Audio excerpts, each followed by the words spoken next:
Hi hello everyone, welcome back to my channel Akhila edits and vlogs. ఈరోజు special వచ్చేసి వడ. ఇదేం వడనా మీకు తెలుసా? సో ఇదైతే మసాలా వడ. మా మమ్మీ చాలా బాగా చేస్తుంది మసాలా వడ. ఎలా చేసిందో నేను చెప్తాను. ఎండ్ వరకు అయితే చూసేయండి. వీడియో ఎండ్ వరకు చూసి ఒక లైక్ చేసి సబ్స్క్రైబ్ చేసుకోండి. తప్పకుండా షేర్ అండ్ కమెంట్ చేయండి. అండ్ ముఖ్యంగా అయితే ఎండ్ వరకు చూడండి. సో వీడియోలోకి అయితే వెళ్ళిపోదాం. ముందుగా అయితే మినపప్పు నానబెట్టేసుకొని ఒక 1 hour అయినా నానబెట్టేసుకోవాలి. నానబెట్టేసుకున్న తర్వాత మొత్తం అది గ్రైండ్ చేసుకోవాలి.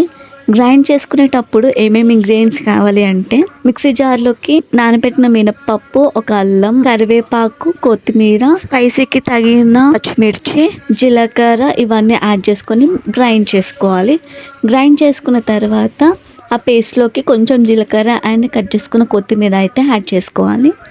యాడ్ చేసుకొని బాగా మిక్స్ చేసేసుకొని వీడియోలో చూపించిన విధంగా కొంచెం కొంచెంగా పిండి తీసుకొని ఒక ప్లాస్టిక్ కవర్ మీద ఆయిల్ రోసి ఇలా మనం వీడియోలో చూపించినట్టు ప్రెస్ చేసుకొని మిడిల్లో హోల్ పెట్టేసుకొని ఆయిల్లో డీప్ ఫ్రై చేసుకోవాలి. అంతే, చాలా టేస్టీగా ఉంటుంది. తప్పకుండా ట్రై చేయండి. అండ్ వీటికి కాంబినేషన్గా పల్లీ చట్నీ చేసుకున్నాం అనమాట. చాలా సింపుల్గా పల్లి చట్నీ ఎలా చేసుకోవాలి అంటే ఒక ప్యాన్ పెట్టుకొని అందులో పల్లీలు వేసుకొని డ్రై రోస్ట్ చేసుకోవాలి. డ్రై రోస్ట్ చేసుకున్న తర్వాత దానికి పొట్టు తీసుకోకపోవడం అది యువర్ విష్. మేమైతే కొంచెం అయితే పొట్టు తీసేస్తాం. పొట్టు తీసేసిన తర్వాత గ్రైండ్ చేసుకునేటప్పుడు మిక్సీ జార్లోకి పల్లీలు అండ్ పచ్చిమిర్చి ఒక అల్లం రవ్వ, జీలకర్ర వేసుకొని కొంచెం వాటర్ కూడా యాడ్ చేసుకొని సాల్ట్ కూడా యాడ్ చేసుకొని గ్రైండ్ చేసుకుంటాం.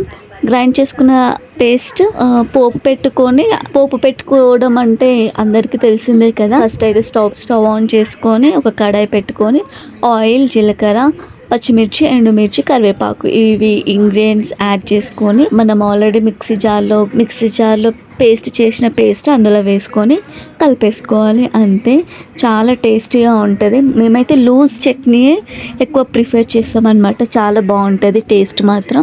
మీరు తప్పకుండా ట్రై చేయండి. ఎలా వచ్చిందో కమెంట్ చేయండి.